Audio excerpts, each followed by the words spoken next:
नमस्कार, मी कविता's tasty food मध्ये सर्व खवय्यांचे पुन्हा एकदा स्वागत करते। आज आपण पाटवडी कशी करायची ते पाहणार आहोत। काही जण याला थापी वडी, बेसन वडी किंवा पाटवडी असेही म्हणतात। पितृपक्षामध्ये आपण पितरांना नैवेद्य दाखवतो, त्या नैवेद्यामध्ये ही पाटवडी केली जाते। या दिवसांमध्ये पाटवडी, अळूवडीला खूप मान आहे। आपण ही पाटवडी कधीही करून खाऊ शकतो। चवीला ही पाटवडी खूपच छान लागते आणि बनवायलाही खूप सोपी आहे। चला तर ही खमंग पाटवडी कशी करायची ते पाहूया। तुम्ही या चॅनलला अजून सबस्क्राइब केले नसेल तर जरूर सबस्क्राइब करा, ते निशुल्क आहे। यासाठी लागणारे साहित्य, त्यासाठी मी 1 वाटी बेसन घेतलेलं आहे। बेसन हे चांगलं दाबून घेतलेलं आहे, असं मोकळं घेतलेलं नाहीये, कारण या बेसनावरच आपलं पाण्याचं प्रमाण ठरणार आहे। मी दाबून चांगलं 1 वाटी बेसन घेतलेलं आहे। मोहरी, जिरे, हळद, 5 हिरवी मिरची घेतलेली आहे, कोथिंबीर, लसूण, ओवा थोडासा, हिंग आणि मीठ। सर्वात आधी आपण वडीसाठी वाटण तयार करूया। त्यासाठी हिरवी मिरची, लसूण, जिरे आणि थोडा ओवा। ओवा याच्यामध्ये ऑप्शनल आहे, नाही टाकला तरी चालेल, पण वडी बेसनाची आहे ना, मग ती बाजू नाही म्हणून मी याच्यामध्ये थोडा ओवा घेतलेला।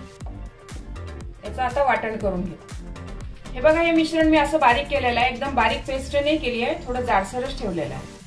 तुम्ही अजून या चॅनलला सबस्क्राइब केले नसेल तर सबस्क्राइब बटनला क्लिक करा आणि बेल आयकॉनला प्रेस करायला विसरू नका, जेणेकरून नवीन रेसिपीचे नोटिफिकेशन तुम्हाला येतील।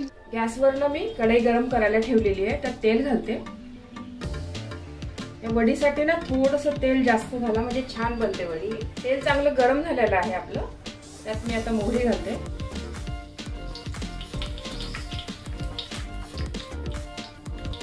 जिरे, हिंग, हळद, जे वाटण केलेलं आहे ना आपण, तर ते वाटण पण घालूया।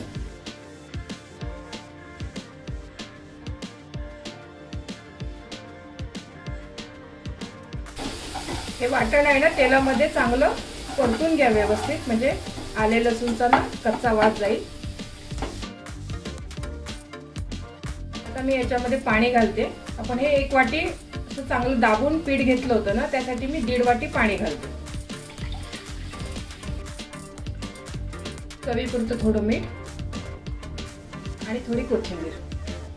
पाण्याला आपल्या उकळी आल्यावरच आपण बेसन हटणार आहे, थंड पाण्यात नका टाकू बेसन। पाण्याला उकळी आलेली आहे आणि गॅस कमी करूनच बेसन टाका, फुल गॅसवर बेसन नका टाकू, म्हणजे गाठी होतील नाही तर। थोडं थोडं बेसन टाका आणि असं पीठ वैरून घ्या याच्यामध्ये।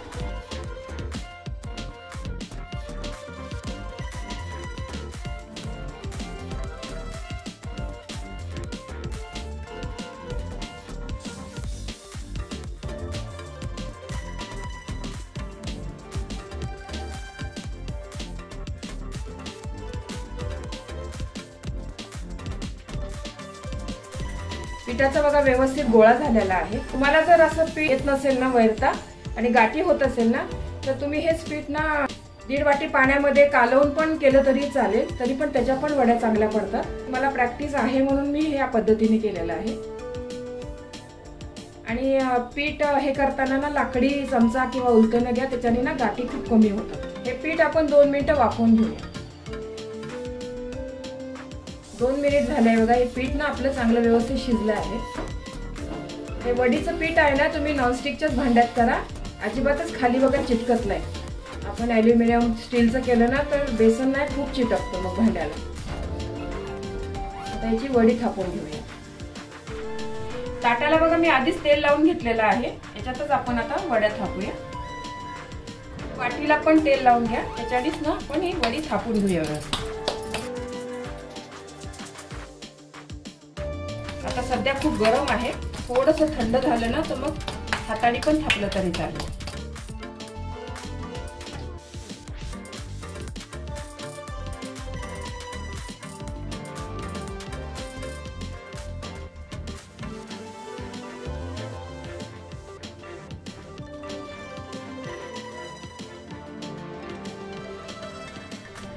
हे बघा, मिश्रण व्यवस्थित मी ताटामध्ये थापून घेतलेलं आहे।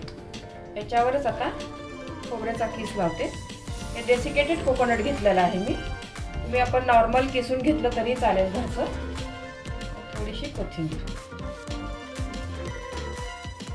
हे पण सर्व असं व्यवस्थित दाबून घेऊया. आणि हे मिश्रण पूर्ण गार झाल्यावरच आपण कट करूया. हे सर्व मिश्रण गार झालेलं आहे बघा. आता मी याच्या वड्या पाडते. शंकरपाळीच्या आकाराच्या आपल्याला वड्या पाडायच्या आहेत.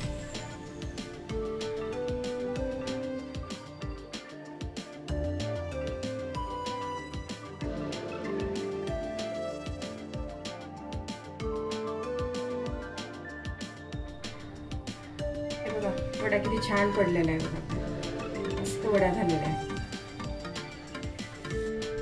त्या वड्या नुसत्या खायला पण चांगल्या लागतात किंवा आपण जेवताना ना साईड डिश म्हणून पण घेऊ शकता. त्या वड्या एरवी पण अशा खायला खूप छान आहे वड्या. हे बघा मस्त खमंग पाटवडी तयार झालेली आहे. ही पाटवडी चवीला खूपच छान लागते. या पद्धतीने पाटवडी तुम्ही नक्की करून बघा. तुम्हाला ही रेसिपी आवडली असेल तर तुमच्या मित्रमैत्रिणी आणि नातेवाईकांबरोबर शेअर करा. व्हिडिओला लाईक करा व चॅनलला सबस्क्राईब करा. रेसिपीला कमेंट्स करा. तुमच्या कमेंट्स वाचायला मला फार आवडतात.